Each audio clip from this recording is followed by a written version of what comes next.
What's up? Welcome back to Nostalgia. Dave here with another podcast. What's going on in pop culture right now? Great pod this week. A lot of different things to touch on here. We have new music from Twice and Eric the Architect. New TV shows, namely Expats, wrapped up on Amazon Prime Video. Formula One Drive to Survive Season 6 has returned on Netflix. And then two movies. Ethan Coen's Drive Away Dolls and Oscar-nominated for Best International Feature Film, Perfect Days.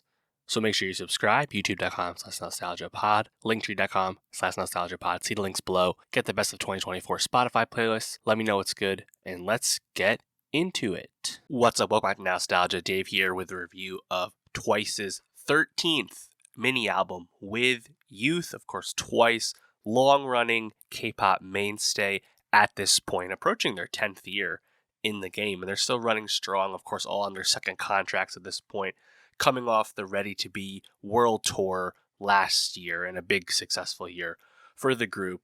And yeah, they're back with another EP. That's kind of how they've been moving lately. It's just kind of dropping these EPs pretty steadily, steady diet of releases. Unsurprisingly, it's another short listen, 6 songs, 18 minutes. I don't think With Youth really changes the calculus for anyone who's a fan of Twice. This is more Twice music. Some pretty capable songs. There's some interesting moments here. I don't think there's any monster hit on here. I certainly didn't hear anything as catchy as Set Me Free from last year.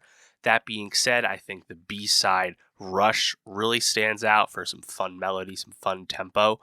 But ultimately, the title track, One Spark, I think is pretty okay, and the lead single, I Got You, also just fine.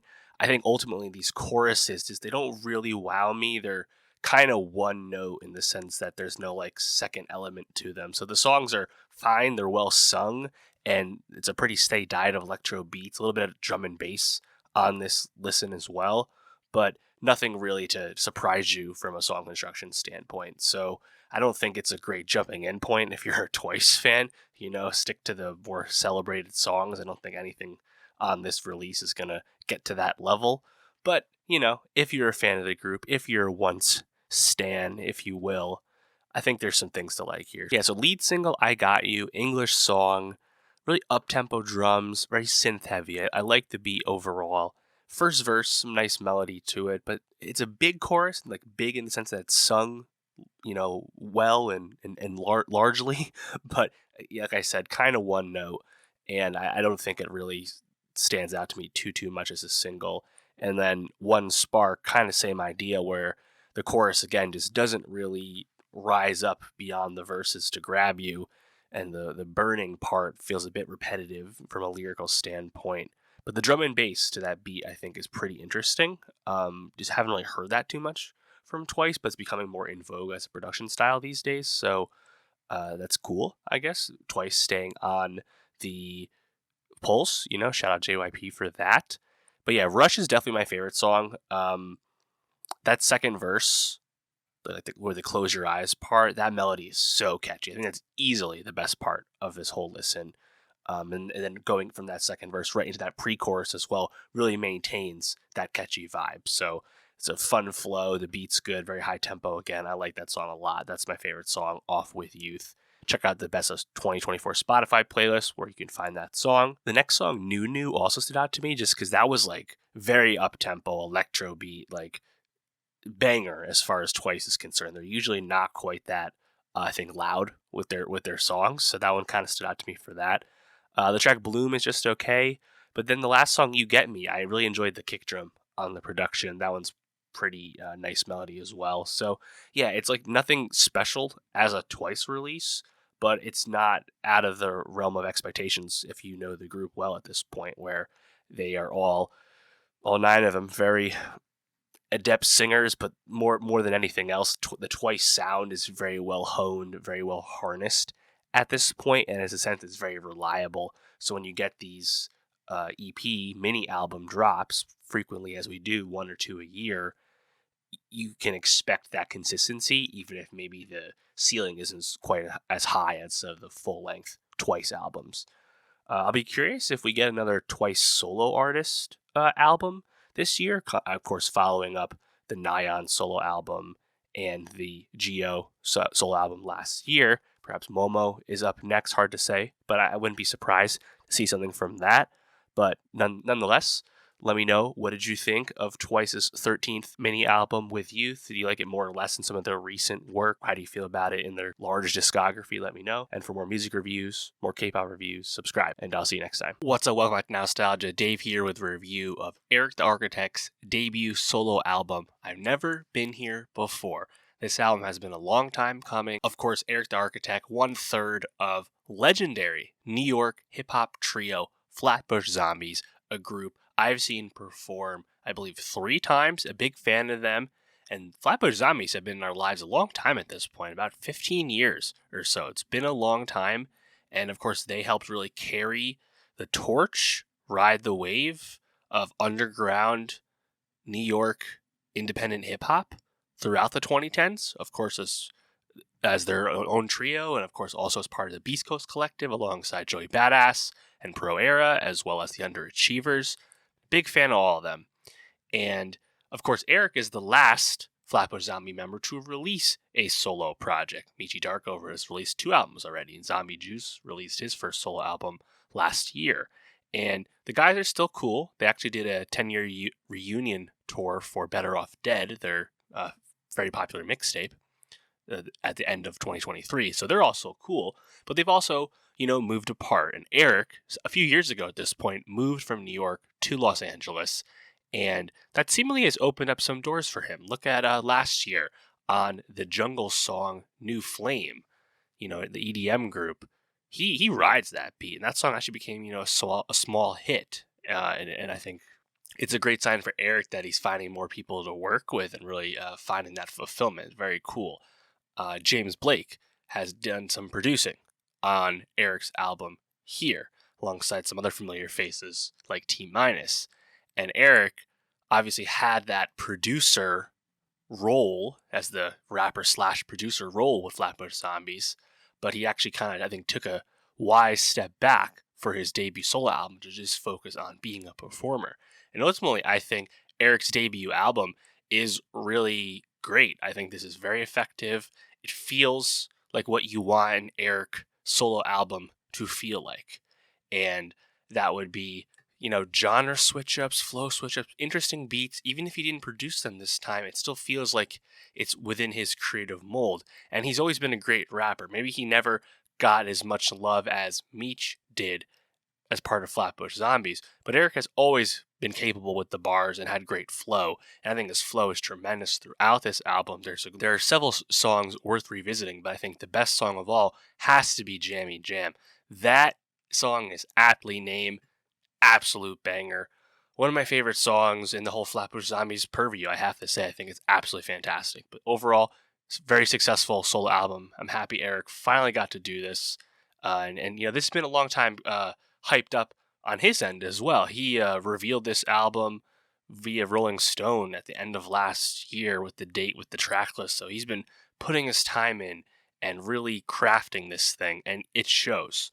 So just kind of jumping into the track list here, I think the second song, 2-3 Zone, stands out. The kind of like bells or chimes on the beat, but very fast rapping flow from Eric. And then a really awesome flow switch up with the second verse. I think that song's great. Parkour, he kind of has a pitched up voice, and then later dubbed vocals with his normal voice over this pitched up voice. I don't know if it's supposed to be inspiration from Playboi Carti's baby voice or something like that, but that's kind of where my mind went. I think that was pretty interesting. Mandavillain, which is his new persona, new moniker that Eric has taken up. That one also stands out for kind of being a bit more boom bappy, but Eric also getting into his storytelling bag a little bit, lyrically speaking. And I think it's just funny that, he's taken on this Mandavillain persona, and that's the name of his upcoming solo tour. Just how the Architect has been a persona of Eric's. I mean, I was a fan so long ago. I remember when he debuted, he was not Eric the Architect, he was Eric Arc Elliott, was his original rapping stage name as part of Flatbush Zombies. So he loves to switch up what he calls himself, what his nicknames are, but a good song nonetheless. I mean, Ezekiel's Wheel has a George Clinton feature. Like, just flex on us, please. As I mentioned, Jammy Jam, so good. I mean, I think it has really sticky melody, and the beat like really hits really awesome bass on that. And Eric's flow, just really like finds the pockets with that melody. Like, I think it's a great one. I've revisited a ton already. It's one of my favorite songs of the year thus far. Really great. And then quite this change after that, you have Ambrosia featuring Channel Trace. Unsurprisingly, a bit more bass heavy. The drums really stand out, a bit more electronic, like more of the Channel Trace sound. And Trace is kind of giving you like just like hardcore like sex talk, which is something I kind of expect from Meech, honestly, not so much from Eric's song. Nonetheless, I think the beat's pretty good. We have one of the singles next, Shook Up, featuring Joey Badass, of course, frequent collaborator. The Joey version is pretty quick, though, honestly. It's over in a hurry, unfortunately. Beef Patty features the pitched up voice again, but also has this boy feature and is effectively like a dancehall song kind of out of nowhere on the album, but I actually think it's pretty great listen, honestly. Colette, you have the bells on the beat again, another fast flow from Eric. I enjoyed that one. That's, more of a familiar sound from Eric if you're a Flatbush Zombies fan. Instincts featuring West Side Boogie, LA collaborator there. Great storytelling song about, Black experience, police experience, the come up, etc. Really, really great rapping from both of them. Nice look for Boogie as well. I like seeing him here. New Muse. This one, again, feels like a Meech song. Eric talking about like seducing a girl and being a little explicit about how he's rapping about it. Just not what I expect. But I think it's actually like done pretty well. And that's because the beat is pretty groovy. You kind of have like sneaky like guitar hanging around on that, and the flow is still pretty quick. And then also the last song, Liberate, featuring Lala Hathaway. I thought Eric surprisingly sang actually pretty well on that after not really singing on most of the album at all. So yeah, overall, like for a debut album from someone who's never been a lead soloist on a album of this length before, big success for sure. He's going out on a solo tour. Thinking about seeing him. Curious how many Flatbush Zombies songs he would play. I think most people, of course, are coming to him as Flatbush Zombies fans first, and are also happy that he's willing to and happy to spread his wings as well. And I think the fact that this is a group that has not ended on ill will, but also wants to creatively do their own thing for a little bit, it's healthy. I mean, most groups need to do that. So it's a good thing. Ultimately, what I really want at the end of the day, ultimate fingers crossed, hopefully by the end of the 2020s, another Beast Coast album could happen. That's what I would want, but I don't want to get my hopes up. Let me know, though. How did you feel about Eric the Architect's debut solo album, I've Never Been Here Before?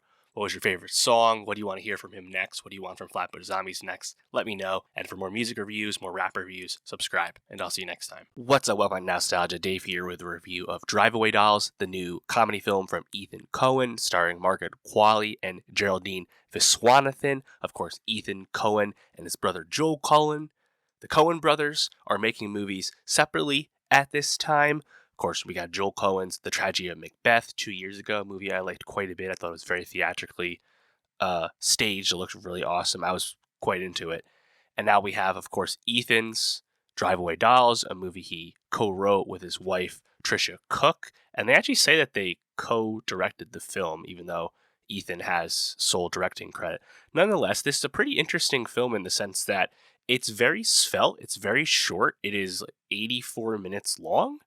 And I mean, it's like barely 84 minutes long. It's very like tight, perhaps almost like too short of a film, I guess you could say. I think Drive Away Dolls is a fun time, but there's not a whole lot under the hood with it. So you kind of just have to take it for what it is, which is this road comedy between these two lesbian friends played by Qualley and Viswanathan during 1999. The film is very comedic. It's very sex forward. We don't get a lot of like sex and like depictions of sexuality to this degree anymore. So in that sense, I'm happy to get it just because it's pretty rare, unfortunately, nowadays. Although I think if you're looking for that sort of thing, you're looking for like lesbian, like love story, lesbian sex movie, I would say wait a little bit longer for Love Lies Bleeding with Kristen Stewart coming out in 2 weeks. I think that's a better movie.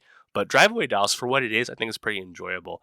Quali has a lot of star power in this role. Her character, Jamie, is doing a like Southern accent, supposed to be from Texas.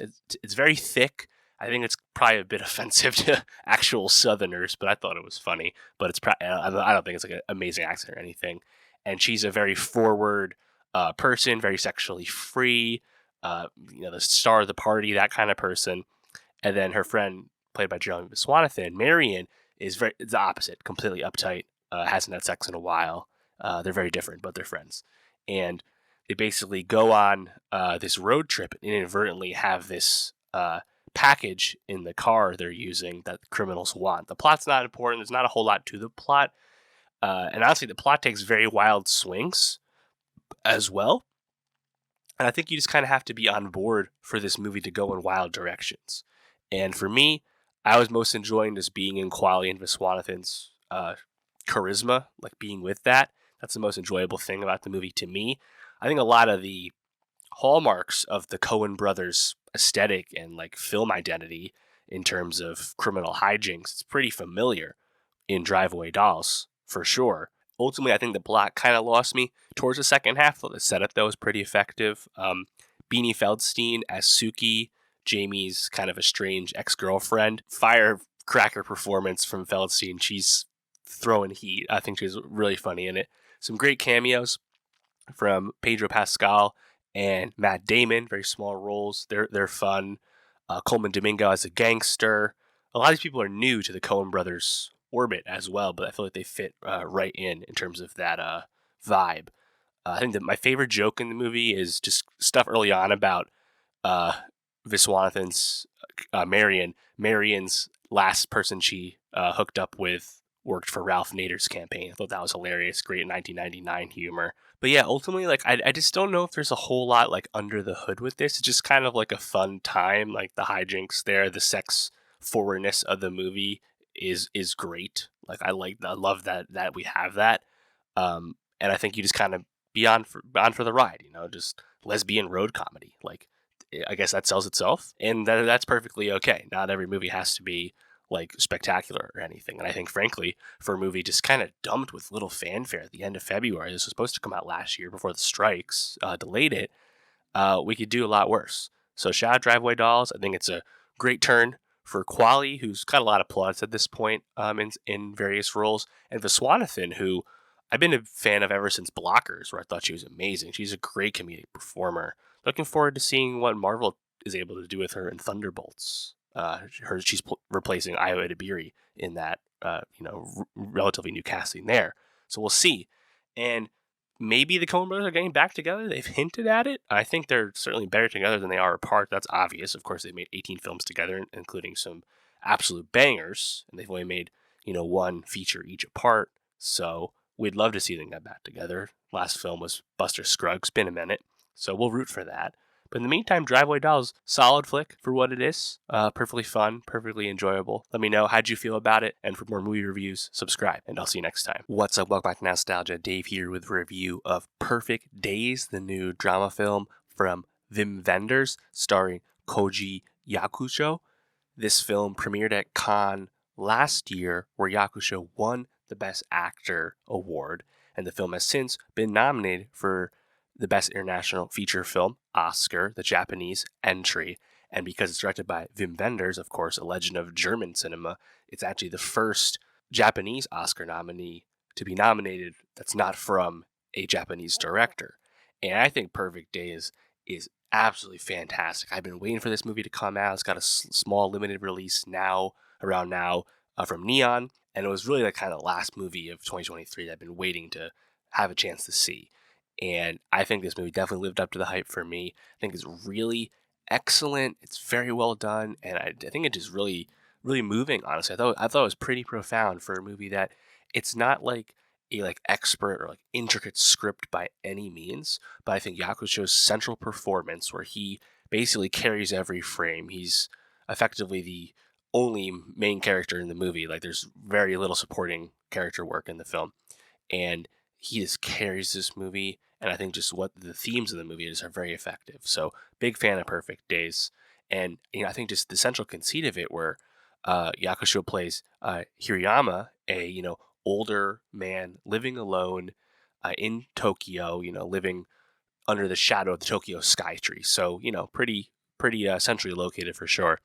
And he is a modest toilet cleaner. He is a man of routine. He wakes up, tends to his plant collection in his small apartment, and then he goes off to work and he cleans public toilets throughout Tokyo for the Tokyo Toilet Company in and around Shibuya.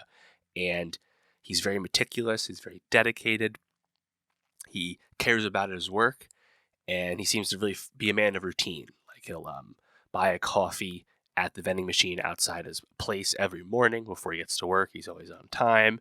He always stops by the park to have his lunch during the day, where he loves to take photos of the sky. He likes to take photos of the trees and how the sun, shines through them, and using an old 35 millimeter camera.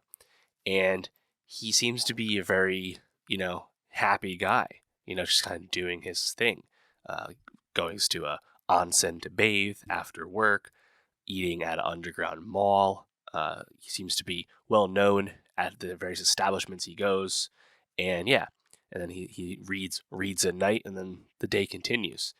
And I think what was so cool about this movie was, one, like the way it begins, where we watch with strict detail, like Hirayama going through like one whole day, and you see how meticulous and dedicated he is. Whereas one of his coworkers, this younger guy, certainly not working to the same degree as he is. Also, I think the fact that he's so softly spoken, like he very very rarely speaks, to the point that his coworker actually mentions that we don't know his voice. And I think as the audience member, I'm watching, I'm like, wait, have we heard him speak yet? Don't know. And of course, he does speak it in the movie plenty of times, but he's very patient person.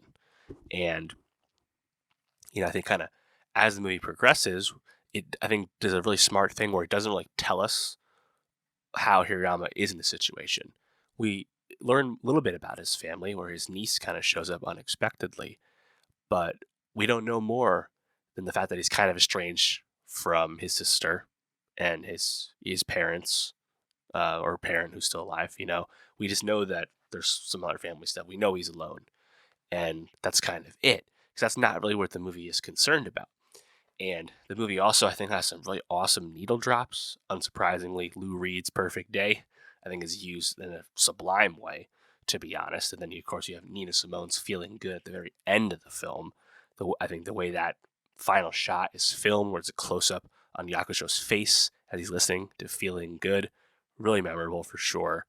And, I think the conversations that Hirayama has with his niece, I mean, the kind of the quote of the movie, "Next time is next time, now is now." I think that'll really stick with people when you see that. And just the film, I think, does a really good job of coalescing around these themes of kind of being present and valuing the connections you do have, and the connections, and appreciating those connections you have with life, and appreciating what you have. And Hirayama, despite the fact that he's living a very modest life, he's still very happy, seemingly, for the most part, and also not above being like dedicated in what he does and doing his job very well. When people come in to pee, when he's mid job cleaning, he respectfully lets them in and waits for them to finish. When he finds a kid crying alone in a toilet, he takes the kid by the hand and finds the mom. Even the fact that he doesn't really get a lot of thank yous for his work.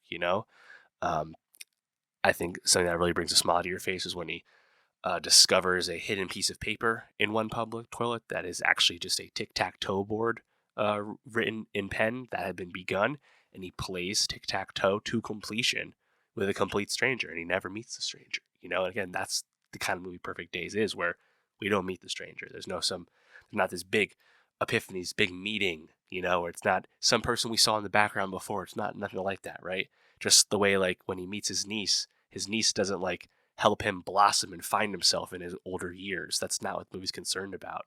If anything, she takes more to him, despite the fact that he's someone who listens to analog media, something she doesn't understand, for example, right? So, yeah, I mean, I think just the movie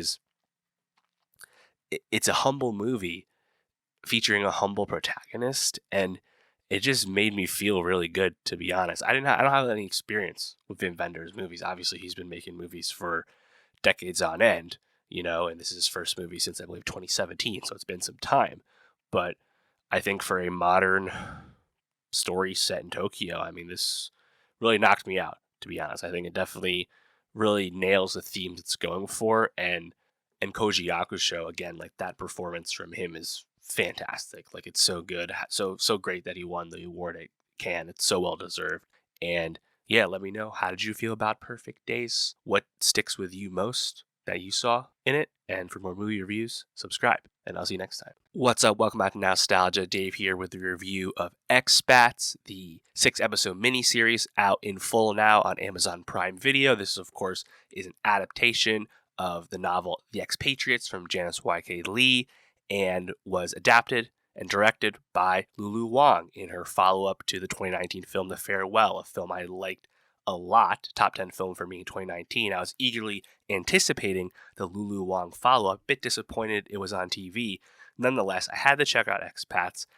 The premiere was 2 episodes when this series began, and I was not super invested in the narrative, despite some appealing aspects to Expats, namely the location shooting, the location in general of a series set in Hong Kong, in this case set in 2014 Hong Kong, under the specter of the umbrella protest movements. And yeah, I was checking it out really as a fan of Lulu Wang, but I had some reservation about how we got started on that story. And a big part of that, I think, for me, was, of course, starring Nicole Kidman, who was giving us a very familiar turn on television that we've got from Kidman now on 4 different series, where she plays a kind of similar spin once again of a troubled older woman who also has some wealth and status in her life. And I think the character Nicole Kidman plays, Margaret, a mother expat living in Hong Kong, losing a child, as we learn about in great detail through the first 2 episodes. Man, Margaret is the toughest hang. Like, I just could not get on board with this character. And the thing that's a bit frustrating with Expats is this is not a narrative that will give you resolution. So I didn't really have my opinion change about many of my initial feelings, with these characters. And Margaret, at the very end, of course, spoilers for everything, including the finale, at the very end, when she realizes she can't move on, she can't move back with the rest of her family back to the U.S., she has to stay around, she can't leave her lost son behind. Yeah, like, she has this trouble, she has this trauma that she can't suppress. It's part of her, and it's clearly subsumed her. But she's just been so difficult to be with through these 6 hours that I was just very frustrated, like, seeing that unfold. I think just in general, I was just kind of frustrated spending time with her family. I thought both of her kids were grating. Brian T plays her husband, Clark, but he's kind of a non-entity on the series. I think it's episode 4 where the pastor character kind of shows up. I thought that was kind of half-baked. The best thing about the whole Nicole Kidman side to this 3-part story is really spending time with Essie, who is our eye into the migrant domestic workers working in Hong Kong from the Philippines and Malaysia. And episode 5 of Expats, clearly, easily the best episode of the series. This episode, feature length, was actually premiered last year at Toronto, despite the fact it's a TV episode, not a film. And that episode was the best example of this series trying to tackle race and class, which was something that was ever present throughout Expats, but not really explored consistently as the series progressed. And spending time with those domestic workers, where our core trio of characters was actually sidelined and supporting characters in that episode, I think that episode was fantastic. That was great. But the 6-episode arc of Expats, to me, I thought was pretty disappointing. Of course, our other part of our trio, you have Soraya Blue as Hillary and Ji Young-yu as Mercy. I think those storylines work a lot better than Nicole Kidman's Margaret. Ji Young-yu as Mercy, I think the Mercy character is pretty up and down. There's some good stuff there. I think the stuff with her having this belief in like she's cursed and she can never be happy. Like that stuff's kind of annoying to sit with, even if it's like supposed to be from a younger character who's still finding herself. Like I don't know, I thought that was a bit frustrating, but I really liked kind of how some of her story wrapped up in the finale, where her now girlfriend Charlie basically tells her to her face how privileged and lucky she is to be an American, an educated American who can leave Hong Kong at any time, unlike Charlie.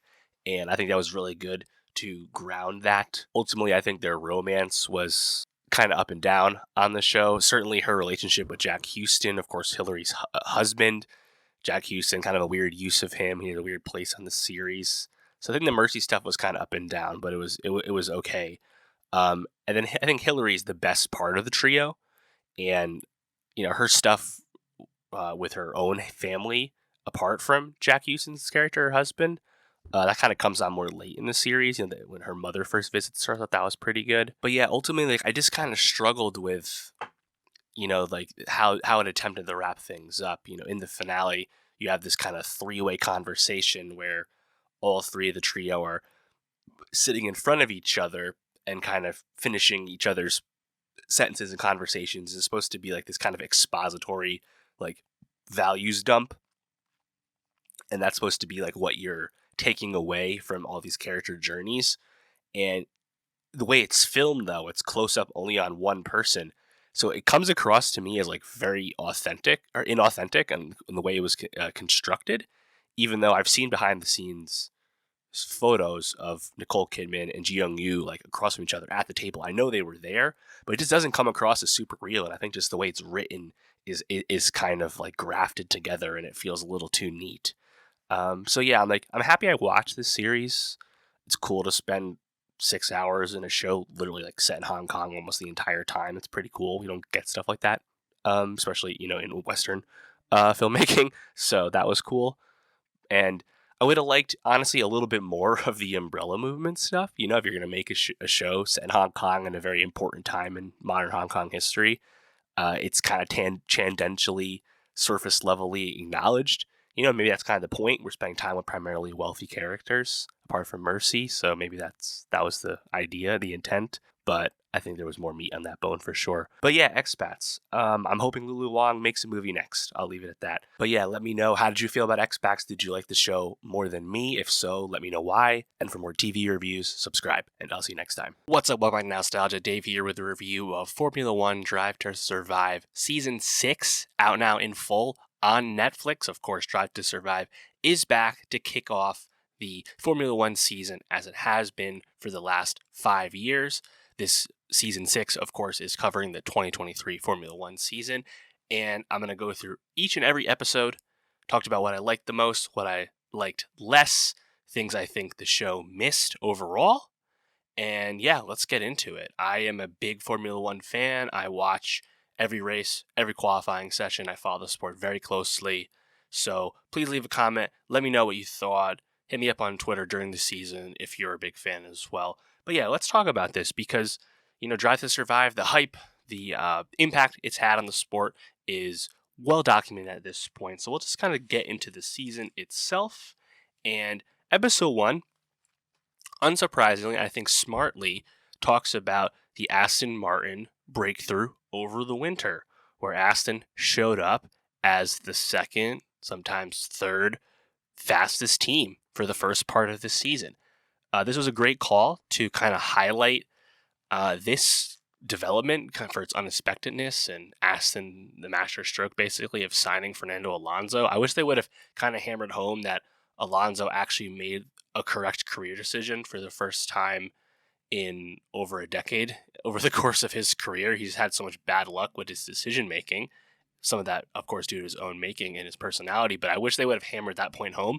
But nonetheless, it's nice I think Lawrence Stroll is a great presence for this show. He's a great talking head because he's got a big personality, right? He has big ambitions. So I like the focus on Aston. And of course, this episode kind of builds up to Alonso getting that podium at Bahrain for race 1. Of course, we get into Lance Stroll and his biking accident right before Bahrain and has actual very strong performance in that first race. We hadn't seen much of Lance Stroll over the course of recent seasons, there hasn't been a whole lot to really show, to be honest. But that was obviously the number one narrative to show for him. Of course, we also hint at some other stuff. Fred Vasseur, his first year at Ferrari, Claire Williams back as a pundit, which I thought was great. The Mercedes car still different, and the ominousness of that. We see Valtteri Bottas and his mullet, which is actually the only time we spend any time on Alfa Romeo. We don't hear from Zhou at all. Tough break for them. There's always one team that doesn't really get much on the season, and this year it was definitely Alfa Romeo. I also enjoyed watching Max Verstappen be bad at pickleball. It's nice to see some fault from him because we don't really see it on track. Also, we got our first introduction on Drive to Survive with Danica Patrick as a talking head on the series. Of course, she's on the Sky broadcast during the season, so not a complete shock to me. But that has been a big talking point with this series because she is a polarizing figure, let's say, primarily for her persona outside of motorsport. But also she's been, I think, kind of coldly received in the F1 world, of course, despite being a former racer herself. So, I didn't mind having a new head, like new personality there. I don't know if she really added a whole lot to the punditry. Like, obviously, someone like Claire Williams, due to her experience as a former team boss, a team at the bottom that had to face a lot of unique challenges, her perspective is a lot more valuable, and I think she was a better talking head. Without question, I'm happy she's there. So I'll be curious if Danica returns for season 7, let's say. I'm going to come back to Aston Martin at the end here when I talk about what the show didn't do well. But ultimately, this was like the main touching point or main focus on Aston was episode 1. And unfortunately, this season 6 only told half the story with Aston. And the part they didn't really tell, and I'll get to this later, the part they didn't really tell was a big part of the F1 season that they just kind of ignored. And it's hard to make this show. It's hard to tell a 10-episode kind of recap series. Like, there's so much to tell. It's so much to show.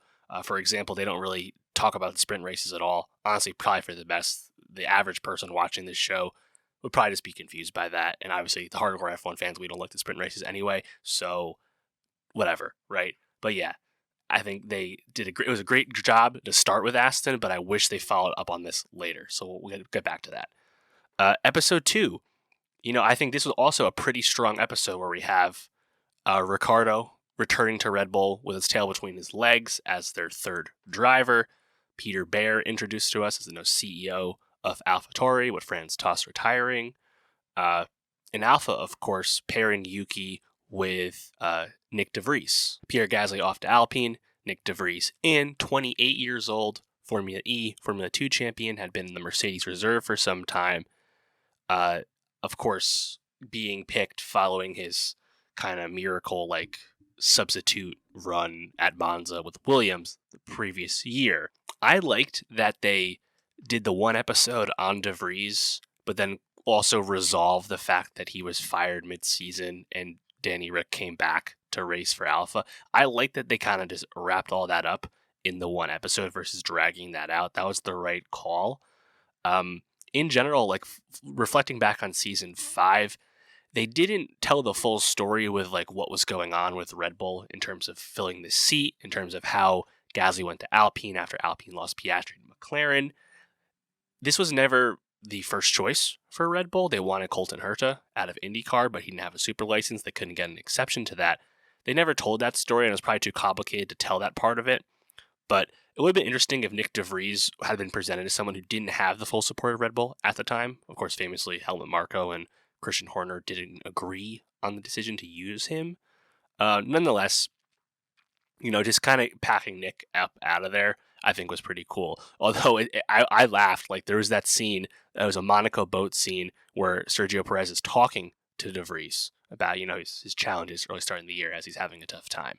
And they're sitting next to Adrian Newey on the boat. Of course, the god of aero who works for Red Bull. Honestly, I'd rather hear what Adrian Newey has to say about basically anything than, Perez talking to Nick De Vries. If you're right there with a camera in front of Newey, can we talk to him? But obviously that's not how the show works. I get it. Of course, they have the Ricardo Silverstone test, which was very hyped up.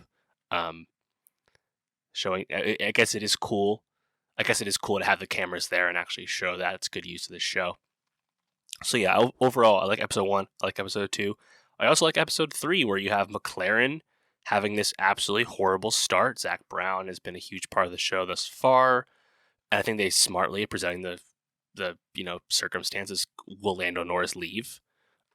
He's good enough to win, but he's not able to win right now in McLaren. What's going to happen? They showed the Perez Miami win this episode. They also show the Silverstone turnaround as McLaren starts to get their shit together. But this is another thing that they don't fully communicate in season 6. Much like they don't tell the second half of the Aston Martin story, they don't really tell the second half of the McLaren story, where basically in the second half of the year, McLaren was the second or third best team, like almost the entire time. Like they show the standings, they show that McLaren came up, but they don't really highlight just how great McLaren was by the end. Of course, they leave out that Piastri wins a sprint race, getting a race win of any kind before Lando did, by the way. And I think they probably leave that out because they don't know how to communicate sprint races to the audience on this show, whatever. But there was a lot left on the bone here. Episode 4, of course, we have Haas. Gunter Steiner has been a big star from the show. Not surprised to spend time with them, even though they're the last place team. Hulkenberg's return to the grid. I like that they showed the "suck my balls" comment from Magnussen. That was funny. We also get introduced to James Vowles, new team principal at Williams, coming over from Mercedes. Although we don't spend really any time on the series with Logan Sargent. I was a bit surprised by that, given he had tons of struggles. Last year, you could have showed that. Also, he's an American driver, which has its own expectations and hype and things like that. So I was a bit surprised to not see much of Sargent beyond him talking a little bit with Alex Albon. But I think it was cool to kind of juxtapose Steiner and Vowles' approach versus the old school versus new school approach. More iron fist versus data driven, etc. I think that was a smart call there. In the early going, when they're talking about the Haas car maybe having some promise, of course, before the lack of development, dooms them to last place, they show that Hulkenberg got 7th place at Australia. But they completely leave out that was because of the massive crash that took out half the grid on that restart at the very end of the race. Like, it was completely circumstantial. So it's like a misleading presentation, It wasn't really based on merit, but that's just how the show's going to work. Episode 5, we have the first of 2 episodes about Alpine. And I think this is one of the decisions that'll probably be polarizing to people watching this series, is you would spend 2 episodes on Alpine, who ultimately finished the season in 6th place, getting passed by Aston Martin and falling behind McLaren, despite McLaren having a horrible start to the season. And looking at this episode, where you have Gasly joining the team to pair up with Ocon, I do like this episode on its own because I think it did a really good job of showing you the past history that Ocon and Gasly both have about how serendipitous that 2 Frenchmen from Normandy, France, from the same region of France, are now on the same Formula One team. Like, what are the odds? And I think Ocon and Gasly's lack of friendship after knowing each other for such a long time, they did a good job of highlighting that and showing some past footage. That was great. You have the Ocon getting the Monaco podium, Gasly kind of getting fucked over. That was done, I think, pretty well. And they do a lot of good foreshadowing with Bruno Firmin, who will eventually, of course, replaces Otmar Safnauer in the second Alpine episode when Otmar gets fired as Alpine team principal. And, this happens, in episode 8, episode 7. But, I wish they did a better job of, I think, communicating the reality of the Alpine situation, where the editing with season 6 really kind of laid the blame at Otmar Safnauer's feet. Some of Will Buxton's comments, some of the framing of Otmar as perhaps not a firm enough leader. And then you have Bruno, politicking behind the scenes. But it's mentioned, but they need to hammer home how much of a shit show Alpine is from a management perspective. Renault management.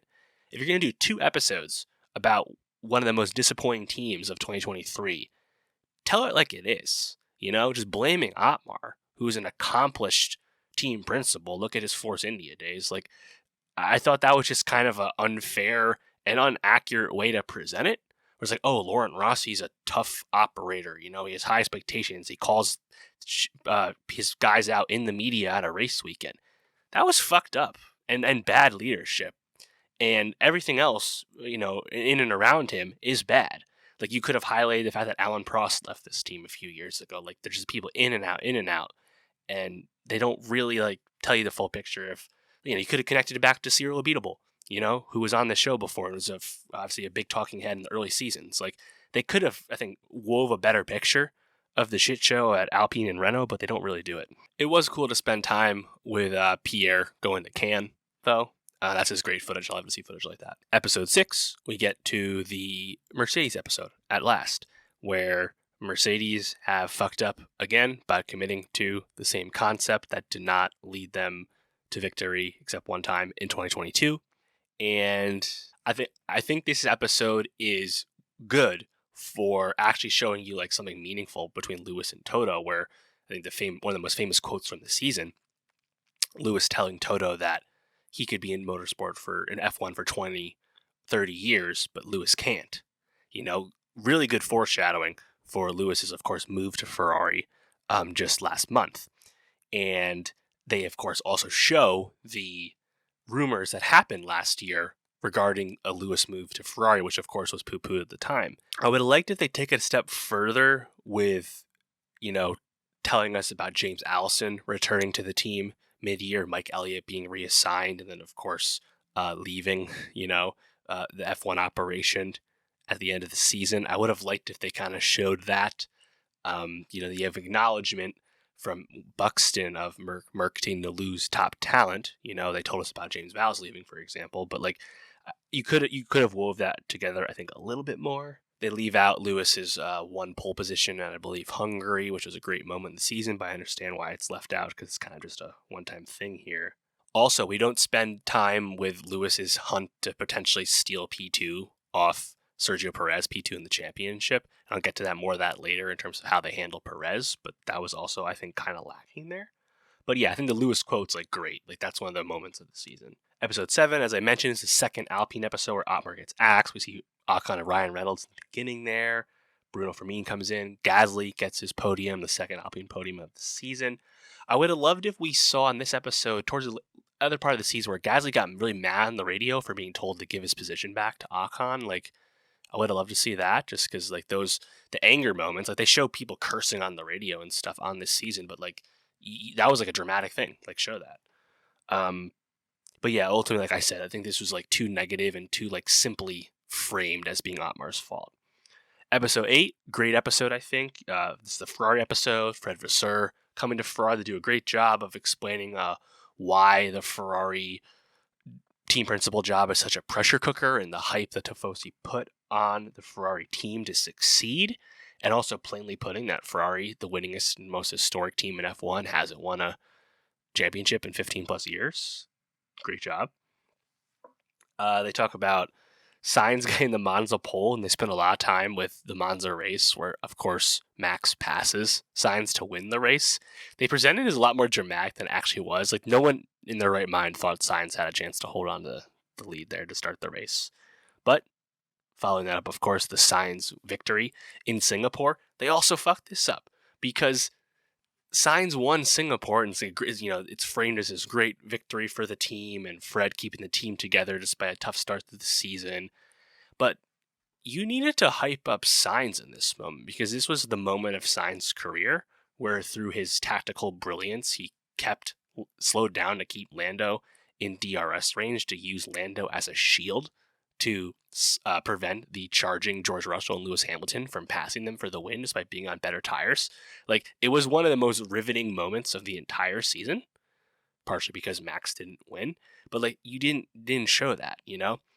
Also, they show the frustration of Perez and Max, but they should have also kind of explicitly said that the only reason Sainz won this race, the only reason Red Bull did not win this one race this year, was because they fucked up the setup. It was completely their own fault that they didn't win the race. It wasn't because Ferrari was actually better than them. So, you know, I mean, if we had a Mercedes angle to this, I would have loved the fact that Russell didn't get the pass, and of course they show the crash, but like Lewis probably would have actually got that pass done, and they don't mention that. But yes, not talking about Sainz backing up Norris intentionally, or backing up to let Norris stay in DRS range to like gift Lando a P2 and also protect his own P1. Like that was one of the moments of the season, and to not highlight that, because there's tons of drama there too, like to not highlight that and to kind of simplify it the way they do, I just think that this is not telling the full story. Episode 9, perhaps the best episode of this season. I think this is framed excellently. It's the AlphaTauri story. You have 3 drivers for 2 seats, because after Ricciardo breaks his wrist, or breaks his hand, Liam Lawson shows up, and Liam Lawson does great. He gets into Q3 qualifying at Singapore on debut. And I thought that was done really good. Also, having Albon in the car, like, explain how DTS is going to frame the Ricciardo comeback. I hope that was genuine, because that was hilarious, watching him, like, really nail it. Also, when Lawson doesn't get a 2024 AlphaTauri seat, he's returned back to his reserve role as Ricciardo and Yuki remain AlphaTauri for this upcoming year. You actually get, like, an honest reaction from Lawson, who just is, like, dumbfounded and fucked up and thinks it's fucked up and doesn't understand why he didn't get the seat. That was great. Like, again, genuine quote, genuine reaction from him. So that was awesome. And then episode 10, I think wisely kind of focusing primarily on Vegas, and then also showing Abu Dhabi at the end there, but showing the Sainz drain cover thing with Vegas, and then Vasseurs' very angry reaction to that. But yeah, I think there's a few things that were just kind of ignored or unfortunately not touched on with this. I mentioned some of the stuff with Singapore with Sainz. I mentioned Piastri's sprint victory. But more than anything, McLaren's comeback. As I said, McLaren making a huge comeback and really doing great as being a regular podium finisher at the end of the season. They just leave that out. And then on the other side of that coin, the Aston Martin fall off is just like not acknowledged, right? Like, what the hell? Alonso had, 7, 8 podiums? He was on fire to start the year, as was that team. And they make a development mistake, and they fall behind. And by the end of the year, they're behind Mercedes, and they're behind McLaren. Like, the fact that you didn't do an episode about McLaren getting up and Aston getting down when it was the opposite to start the year, like, that was an easy framing to me. I don't know why they didn't do that, but it was also a key part of the story. And then lastly, for the second time in 2 seasons in a row, they don't talk about the drama with Sergio Perez. Last year, of course, Checo wins Monaco, partially because he crashes during qualifying, which famously pissed off Max Verstappen, who got red flagged and had no chance to actually win pole himself, right? And then Max pays him that favor at Brazil, where he doesn't let Checo pass him despite being out of the podium spots. And it's this whole drama on the radio. It's, a rare moment of team turmoil at Red Bull, right? They don't talk about it, despite being very dramatic for this show. This year, they talk about, the 2025 Red Bull seat being available, and Ricciardo, Yuki, and Liam, they all want it, right? They talk about that part of it, but they don't talk about why they're talking about it, which is that Sergio Perez was fucking up all the time in 2023. Despite getting 2 wins, only 2 wins though, he almost lost P2 to Lewis, despite being in a dominant car.